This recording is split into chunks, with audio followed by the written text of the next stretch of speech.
இன்னைக்கு நம்ம super star கிச்சன்ல வாழைப்பூ கூட்டு எப்படி பண்றதுன்னு பார்ப்போம். இந்த வாழைப்பூ கூட்டு உடம்புக்கு ரொம்ப ரொம்ப நல்லது. இதை சாதத்துல நல்லா போட்டு சாப்பிடலாம், அருமையா இருக்கும். வாழைப்பூல நேச்சுரலாவே கொஞ்சம் துவர்ப்பு தன்மை இருக்கும். அதுக்காக நம்ம கொஞ்சம் பாசிப்பருப்பு இல்ல கடலைப்பருப்பு சேர்ப்போம். நான் இங்க பாசிப்பருப்பு சேர்த்திருக்கேன்.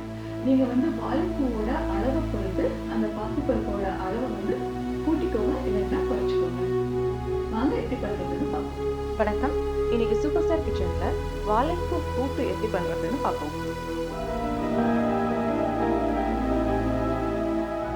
வாழைப்பூ கூட்டு பண்றதுக்கு வாழைப்பூவை இந்த மாதிரி உரிச்சு எடுத்துக்கணும்.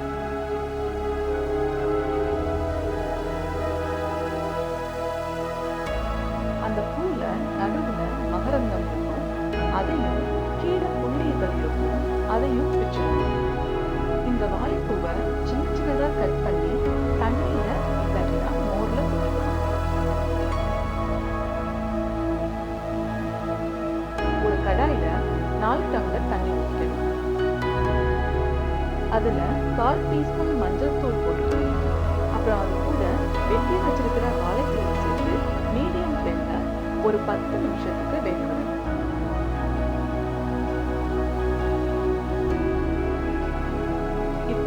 நல்லா வெந்துருச்சு. இந்த நேரத்துல 1/4 கப் அளவு பாசிப்பருப்பை நல்லா கழுவி சேர்த்துக்கணும். நான் இங்க சின்ன பூவை எடுத்திருக்கேன், அதனாலதான் 1/4 கப் பாசிப்பருப்பு எடுத்திருக்கேன். நீங்க பெரிய பூவை எடுத்தீங்கன்னா 1/2 கப் கூட எடுத்துக்கலாம். அப்போ வாழைப்பூவோட துவர்ப்பு தெரியாது. தண்ணி பத்தாட்டினா இன்னும் கொஞ்சம் கூட தண்ணியை சேர்த்து மிதமான சூடுல பருப்பு நல்லா வேகிற வரைக்கும் வேக விடணும். பருப்பு வேகிற நேரத்துல ஒரு மிக்சர் ஜார்ல 2 சின்ன வெங்காயம், 1 சில் தேங்காய், 4 பல் பூண்டு, 2 பச்சை மிளகாய், 1 டீஸ்பூன் சீரகம், தேவையான அளவு தண்ணியை ஊற்றி அரைச்சு எடுத்துக்கணும்.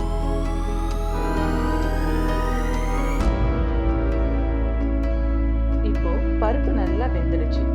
அதுல அரைச்சு வச்சிருக்கிற தேங்காயை சேர்த்துக்கணும்.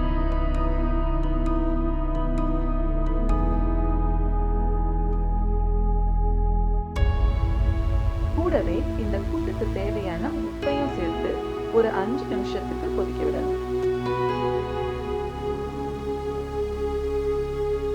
இப்போ கூட்டு நல்லா கொதிச்சிருச்சு. இதை தனியா எடுத்து வச்சுக்கணும். இந்த கூட்டை தாளிக்கணும்.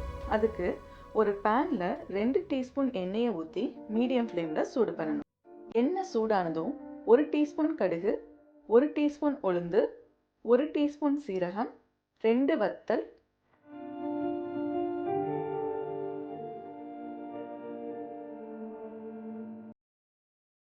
2 கொத்து கறிவேப்பிலை, கொஞ்சம் வெங்காயம், 1/4 டீஸ்பூன் பெருங்காயம் போட்டு பொரிய விடணும். எல்லாமே வதங்கியதும் அதை கூட்டுல போட்டு நல்லா மிக்ஸ் பண்ணணும்.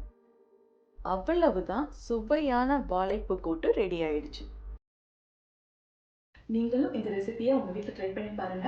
மறக்காம சூப்பர் ஸ்டார் கிச்சனை சப்ஸ்கிரைப் பண்ணிக்கோங்க. பக்கத்துல இருக்கிற பெல் பட்டனையும் ப்ரெஸ் பண்ணிக்கோங்க. அப்பதான் நான் அப்லோட் பண்ற வீடியோஸை மிஸ் பண்ணாம நீங்க அடுத்தடுத்து பார்க்க முடியும். உங்களுக்கு இந்த வீடியோ பிடிச்சிருந்ததுன்னா லைக் பண்ணுங்க, கமெண்ட் பண்ணுங்க, ஷேர் பண்ணுங்க. நன்றி.